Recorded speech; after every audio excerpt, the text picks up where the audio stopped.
Florestas inteiras têm sofrido com a extração desordenada de madeira para uso como fonte energética e matéria-prima para a produção industrial. O risco de extinção de várias espécies levou a buscar alternativas de extração e reflorestamento, permitindo equilíbrio entre respeito ao meio ambiente e produção industrial.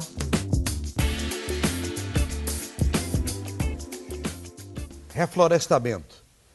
Essa é a palavra de ordem para recuperar áreas degradadas e para evitar o desmatamento e a extinção de muitas espécies.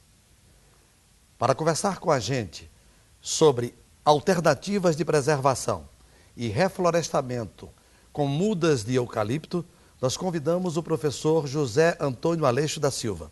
O doutor José Antônio Aleixo é professor da Universidade Federal Rural de Pernambuco e PhD em Biometria e Manejo Florestal. Professor, obrigado por ter atendido o nosso convite. Professor, o que é que se entende por consumo responsável de madeira? Bem, consumo responsável de madeira é uma decorrência do uso de nossas florestas, digamos, de maneira irracional. O Brasil vem sendo explorado desde sua descoberta, começou com o ciclo do pau-brasil, e como nós tínhamos muita mata, as populações usavam de forma como queriam, não tinha problema algum. Mas com o passar do tempo, o crescimento da população, o crescimento das cidades, essas matas começaram a ser escassas. Hoje em dia nós temos problemas de desmatamento no mundo, problemas com o aquecimento global, isso tudo. Eu diria que o consumo legal ou o consumo racional de madeira é aquele em que a gente tenta retirar da floresta exatamente o que ela te dá. Então, para que nós tenhamos um chamado manejo sustentável, se você retira mais do que produz, você vai entrar o quê? Você vai entrar em declínio. Se você retira menos do que produz, você vai ter um excesso, que hoje nós não temos o luxo de ter excesso de madeira, porque a gente tem que utilizar sempre, acoplar o fator econômico, ambiental e social. Então, o uso racional da madeira é o que nós chamamos de manejo florestal sustentável. É a gente, com muita matemática pelo meio, tentar retirar da floresta aquilo que ela te dá. De forma tal que esse consumo correspondendo ao que ela te dá, as gerações futuras sempre vão ter floresta. Isso é uma definição de manejo florestal sustentável, é de 1804, do Cota, quando ele falava que manejo sustentável é aquele que nossos descendentes vão tirar da floresta o que a gente pode tirar hoje, sem degradar a floresta.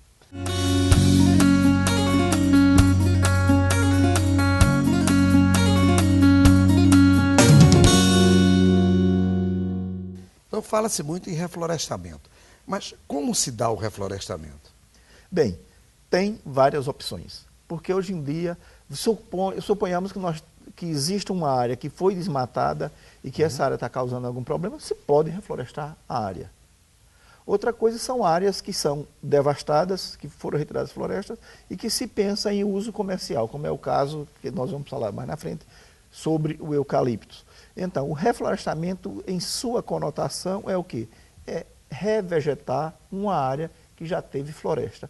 E em áreas que não teve floresta, que nós vamos colocar floresta, nós usamos o nome de florestamento. Por que o eucalipto é uma das melhores opções para o reflorestamento? Porque isso é uma pergunta que é muito contraditória, porque o eucalipto tem muitos inimigos, principalmente os ambientalistas que atacam sem muita formação científica ou escutando muitos mitos que existe o eucalipto. O eucalipto hoje é considerado uma sem dúvida alguma a espécie mais plantada no mundo, em termos de reflorestamento. O eucalipto é a espécie mais plantada no mundo. Por que isso? Porque é uma árvore que o gênero eucalipto possui catalogado 745 espécies. Então, significa dizer que é uma espécie que ocorre desde locais desérticos a locais com bom clima. Então, por essa ampla variedade do eucalipto, nós conseguimos espécies para qualquer tipo de clima, qualquer região. Então, a questão está em escolher a espécie correta para o local correto. E além dessas vantagens, o eucalipto é tido como a espécie vegetal de mais rápido crescimento. Então, enquanto que uma vegetação nativa se leva, por exemplo, no Araripe, a vegetação nativa, o que ela leva para produzir em 20 anos, a gente produz com eucalipto com 4, 5 anos. o eucalipto, como é que ele pode ajudar a preservar o meio ambiente? Exatamente nessas situações em que a degradação das nossas espécies nativas está sendo muito alta, de forma desordenada. É muito caro, José Mário, plantar espécie nativa e, além do mais, ninguém conhece. Então, por exemplo, uma área degradada na Caatinga, a Caatinga tem uma grande biodiversidade, onde existem as chamadas árvores tardias, as árvores que precisam de sol para aquecer, aquelas árvores que precisam de sombra. A partir do momento em que você corta uma área dessa, então o que é que vai ocorrer? Aquelas árvores tardias que vai pegar sol direto, provavelmente elas não vão se regenerar. E com o passar do tempo vai havendo essa degradação. E se você tem essa madeira está sendo retirada para consumo energético, para qualquer outro fim, então o que é que vai ocorrer? A economia está crescendo, a população está crescendo. Então, a demanda cada dia aumenta e a oferta vai manter constante. Então, vai haver um desequilíbrio. Então, como o eucalipto é uma espécie de rápido crescimento que se adapta em todas as regiões, se você planta alguma coisa que te dá aquela madeira em curto espaço de tempo e madeira de melhor qualidade, obviamente você vai deixar de lado aquela que você estava usando irracionalmente. Então, esse é o equilíbrio que o eucalipto te dá, que muitas vezes os ambientalistas ficam falando de deserto verde, essas coisas não existem, gente. O senhor falou aí que na Chapada do Araripe o eucalipto leva 4 anos para crescer. Esse é o tempo generalizado para todo tipo de eucalipto?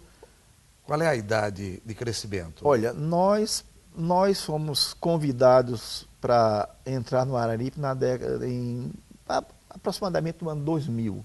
Eu estive numa palestra na FIEP e o falecido doutor José Zinojosa disse: professor, o que é que a universidade pode fazer no Araripe? Eu fui visitar o Araripe.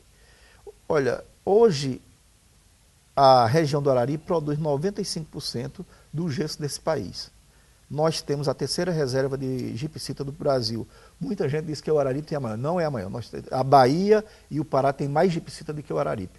Entretanto, as nossas reservas do Araripe são reservas de melhores qualidades e mais fáceis de serem exploráveis. Então, 95% do gesso que se produz nesse país vem do Araripe. E basta dizer que no ano passado, a produção de gesso no Araripe foi em torno de 4,2 milhões de toneladas. Se você pensar que com um bom aproveitamento dessa madeira das espécies nativas, você consegue fazer 1 tonelada de gesso com meio metro de lenha de madeira da Caatinga, só aí vão mais de 2 milhões de metros de lenha da Caatinga. E os planos de manejo que existem atualmente não são capazes de ofertar 5% dessa madeira exigida. Então, a pergunta é muito simples: de onde vem essa madeira? É difícil as pessoas que estão lá aceitarem, mas a madeira é de forma legal, é vinda de outros locais. Então, a situação está essa. Então, o que é que a gente tem que fazer? A gente tem que entrar com pesquisa. Então, no ano de 2000, nós entramos com um projeto de pesquisa na Chapada do Araripe, no IPA, Instituto Agronômico de Pernambuco, em que nós plantamos 15 clones de eucaliptos, adaptáveis à região, são árvores selecionadas, para que a gente visse como ia o crescimento. Então, nós acabamos de cortar esses clones com 7 anos e meio, mas eu falei que 4 anos seria ideal. Você diz: mas como é que dá? 7 anos e meio, e por que não cortou com 4? Porque as árvores ela tem um ciclo, é uma curva de crescimento, ela vai subindo, subindo, e chega a um ponto que ela estabiliza. Então, nós que trabalhamos com manejo florestal, existem 2 tipos de incremento, que chama-se incremento médio anual, é o crescimento médio dela por ano, e o crescimento anual, que é diferente desse crescimento médio, é uma questão matemática. Onde esses pontos se cruzam é a época de corte. Então, eu não podia cortar com 4 anos, 5 anos, 6 anos, porque eu poderia dizer, ela vai melhorar lá. Então, nós somos até onde essa curva que subiu estabilizou. Agora, daqui a poucos meses, eu vou ter esse ponto, porque eu tenho alguns estudantes de doutorado e mestrado que estão trabalhando em cima disso, e eu já posso te adiantar, o eucalipto na região do Araripe se deve cortar entre 4 e 5 anos, sem medo de errar, com uma produtividade muito boa, se comparada com o que a Caatinga produz.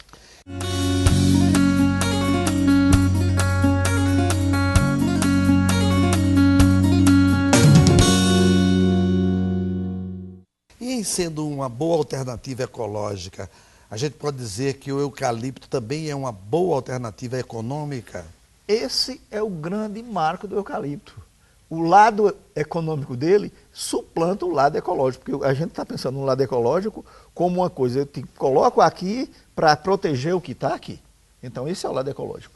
É claro que qualquer essência plantada homogeneamente, pode ser cana-de-açúcar, soja lá, o que for, a biodiversidade diminui, isso não resta a menor dúvida. Agora, como o eucalipto tem uma alta produtividade, cresce muito rápido, então, economicamente, é extremamente viável. Não existe comparação entre termos econômicos da produtividade do eucalipto com a produtividade da caatinga. E como se dá a produção do eucalipto no nosso país, no Brasil? Olha, o Brasil hoje é o país que possui a melhor tecnologia de eucalipto do mundo, de produção de eucalipto. A Acesita foi quem começou com clonagem de eucalipto nesse país. A clonagem de eucalipto, na realidade, esse assunto de clonagem é muito controverso, porque, por exemplo, todo mundo fala a clonagem da Dola em 1997 como se fosse um marco de clonagem. Mas já no início do século, já existia botânicos alemães que já tinham teorias de que a clonagem era possível.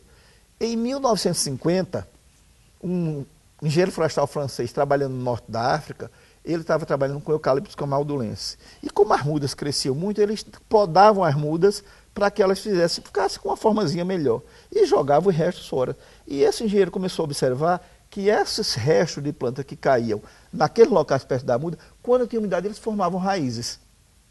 Aí começou a clonagem do eucalipto. Só que eles só conseguiram viabilizar isso de forma mais efetiva em 1970, onde se plantou 3.000 hectares de eucalipto no Congo. E no Brasil, a clonagem de eucalipto foi introduzida por Edgar Campinhos em 1907, quase no início da década de 1978, 79. Então, essa técnica veio para o Brasil. O Brasil dominou, o Brasil tomou conta disso. Hoje o Brasil é quem domina a tecnologia de eucalipto no mundo. Nem a Austrália, que é o berço do eucalipto, domina a tecnologia do eucalipto como nós dominamos. O Brasil hoje é top de ranking mundial na cultura do eucalipto. Bem objetivamente, para a gente fechar esse primeiro bloco, a qualidade da madeira do eucalipto clonado é realmente boa? É, porque o clone tem por exemplo, o que é o clone? O clone é uma propagação assexuada da planta. Então, se você escolhe as melhores plantas e retira dela pedacinho de planta e geram outras plantas. Enquanto que se você fizer a propagação por semente, tem planta deficiente ou não. Então, o clone dá essa vantagem de você selecionar boas características das árvores. Então, hoje, o refinamento de clonagem no Brasil é tanto que já existe árvores com N finalidades. A qualidade é bem melhor, é mais resistente a doenças, você tem planta resistente à seca, planta resistente a pragas e por aí vai.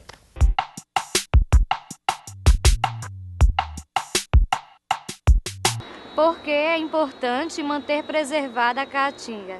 É importante preservar a caatinga, pois ela é um bioma único do nosso país. Ela ocorre só no Brasil e exclusivamente nos estados do Nordeste, uma pequena parte no norte de Minas Gerais. É uma região semiárida com uma grande densidade populacional. E a população desse local depende em grande parte dos recursos naturais dessa vegetação. Então são espécies que são usadas para alimentação humana, espécies frutíferas, como o umbu, e muitas espécies arbóreas também, utilizadas para alimentação animal, espécies forrageiras. Um exemplo é a catingueira.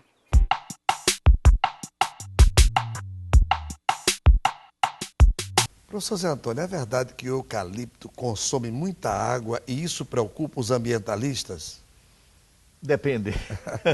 Olha, como eu falei antes, o eucalipto são 745 espécies catalogadas. É claro que dentro dessas espécies existem algumas espécies de eucalipto que vivem bem em ambientes que necessitam de água. O eucalipto Regnans é conhecido como eucalipto que precisa de água.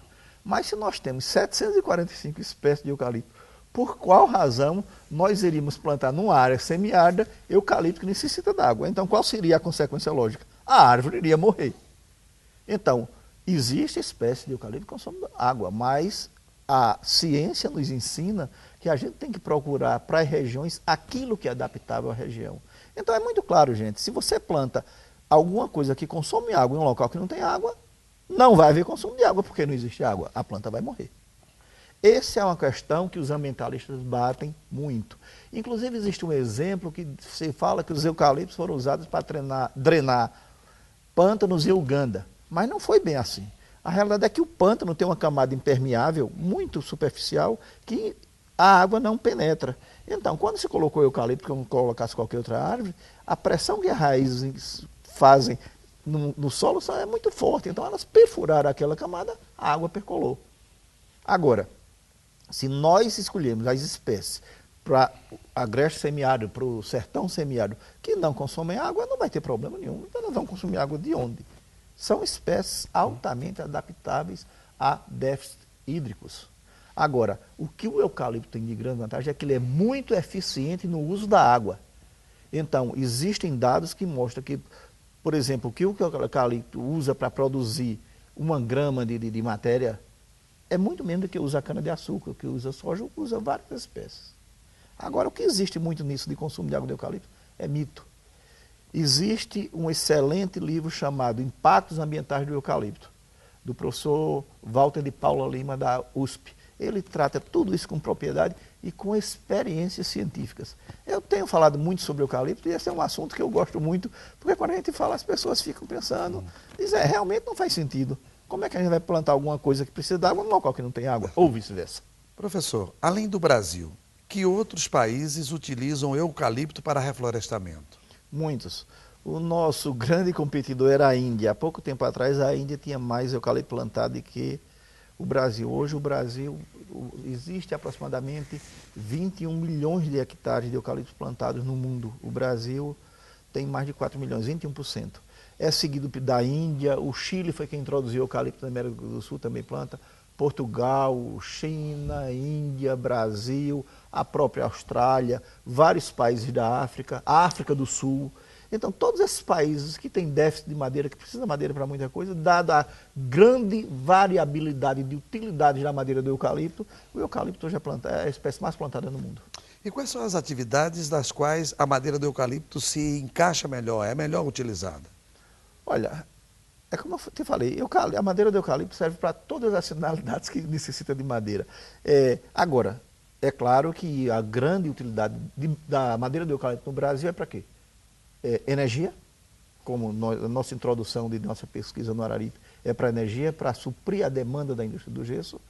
E, por exemplo, em Minas Gerais, nas grandes siderúrgicas, o eucalipto é usado como fonte de energia e também muito usado como celulose. Por exemplo, o Brasil hoje é o maior produtor de celulose de eucalipto do mundo. Nós produzimos, no ano passado, aproximadamente 12 milhões de toneladas de celulose. Quase 13 milhões de toneladas de celulose. Então, mas o eucalipto se usa para móveis. Existe um livro, África do Sul, Horizonte Florestal do Brasil, que mostra N usos da madeira do eucalipto. Tanino, até para a essência de eucalipto, se usa para tudo. Existe algum trabalho educacional em prol do reflorestamento com o eucalipto? Olha, existe muita coisa contra o eucalipto. Tá? Mas é claro que as universidades, os cursos de engenharia florestal, o próprio engenheiro florestal ele é encarregado disso, fazer a divulgação. Eu, por exemplo, não como o eucalipto como substituir as nossas florestas nativas. Isso é crime. Eu acho que nossas florestas nativas têm que ser mantidas, têm que ser preservadas para a nossa fauna, nossa flora, isso tudo. Agora, nas cadeiras de educação ambiental já existe coisas, por exemplo, dentro da universidade se mostra as utilidades do reflorestamento, não só com o eucalipto, como com outra essência qualquer.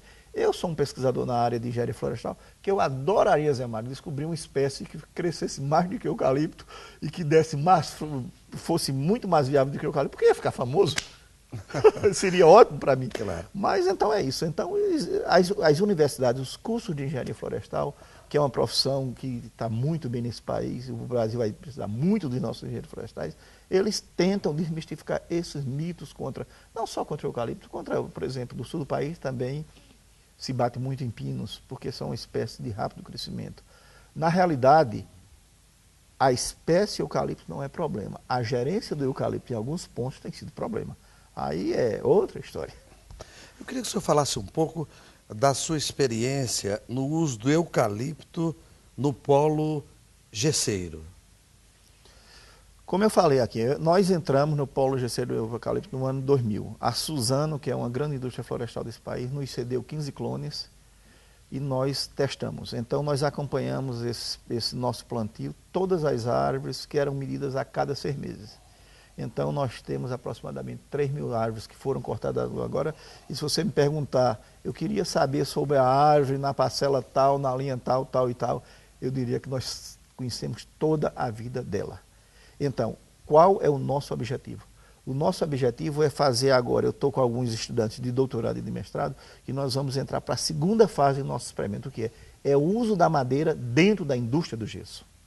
Porque estudos preliminares mostram que, enquanto se precisa em torno de 0,5 a 0,7 metro de lenha para 1 tonelada de gesso ser produzida, com madeira do eucalipto, pelo fato da madeira ser uma madeira mais retilínea, entrar no picador com mais facilidade e ter um bom poder calorífico, isso caiu para 0,2. Então, além dessas outras vantagens, a madeira do eucalipto rende muito mais. Então, esse é o nosso foco de pesquisa. Agora, à medida que nós entramos nessa pesquisa no Araripe, temos pesquisas com a Embrapa, o Instituto Agronômico de Pernambuco, e hoje em dia os próprios produtores de gesso já nos, digamos, são muito sensíveis a essa pesquisa do eucalipto. Alguém diz, não, eles não estão preocupados com o meio ambiente. A preocupação deles é com a falta de madeira para eles. Mas se a preocupação deles é com falta de madeira para eles, indiretamente eles estão preocupados com o meio ambiente. Porque a partir do momento em que a gente começa a retirar madeira para eles de uma fonte energética diferente da caatinga, nós estamos preservando a caatinga. Então, existe um trabalho recente do Dr. Iedo Sá, que trabalha com geoprocessamento, que ele mostra que nessa região do Araripe existe em torno de quase 800 mil hectares de área degradada e que não vai ser reflorestada com a vegetação nativa pelo fato de que até é antieconômico. Enquanto, José Mário, você compra hoje 1 milheiro de mudas de eucalipto de clones selecionados de alta produtividade por R$ 400, uma muda de essência nativa não sai por menos de R$ 3. Então, não tem nem sentido econômico.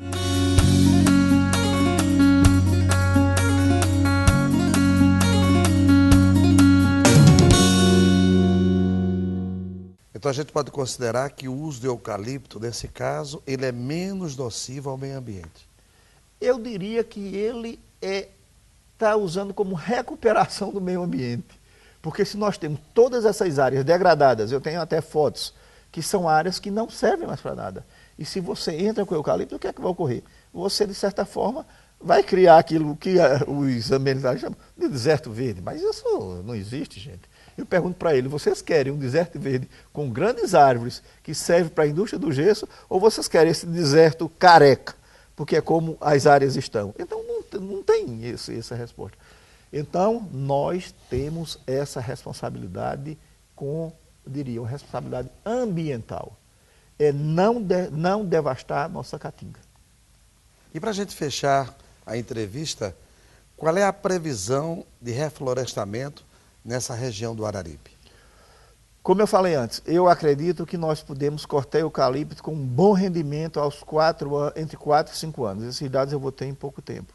Isso significa que, por exemplo, a produtividade do eucalipto no Araripe, eu diria que os nossos clones chegam a produzir, em média, 25 metros cúbicos por hectare ano. 1 metro cúbico, José Mário, seria 1 metro sólido de lenha. Quando nós transformamos em 1 metro de lenha que tem espaço, isso vai para 2. Porque uma coisa que a gente chama, 1 metro de lenha. O que é 1 metro de lenha? É 1 metro de lenha com todos os espaços. Então, quando você empilha o eucalipto, e que se você fizer esse fator de conversão, ele dá praticamente 2. Se nós crescemos, em média, 25 metros cúbicos por ano, significa 50 metros de lenha. 4 a 5 anos, 250 metros de lenha. Se você vê isso a 0,2 para gesso, não tem parâmetro de comparação com a vegetação da caatinga, que cresce em média, uma boa caatinga do Araripe cresce em média 15 metros de lenha por ano. 15 metros de lenha, enquanto o eucalipto cresce em torno de 50 metros de lenha. É como eu falei, então é uma opção ecológica. Os ambientalistas não gostam de escutar isso, mas eu bato. Gente, para a gente não acabar com a nossa vegetação da caatinga no Araripe, porque a indústria do gesso não vai parar, A indústria do gesso é um incremento de 30% ao ano. Vão precisar de madeira, nós não temos, o gás não chega lá, o coque que vem da Europa é caro, não presta, óleo é caro, então as pessoas têm que viver. Então existe uma questão social que tem que ser resolvida. E nós temos que resolver isso ambientalmente também e economicamente. Não dá, é um tripé, economia, ambiente e social. Se a gente quiser priorizar um desses, os outros dois vão. E na linguagem, para o Beleléu. Professor Aleixo, nós queremos agradecer a sua participação no nosso programa, falando de ciência e tecnologia. Muito obrigado. Para mim é uma grande honra falar sobre um assunto e defender a profissão do engenheiro florestal, que eu acredito que é uma profissão que esse Brasil, que é um Brasil florestal, precisa muito. Muito obrigado.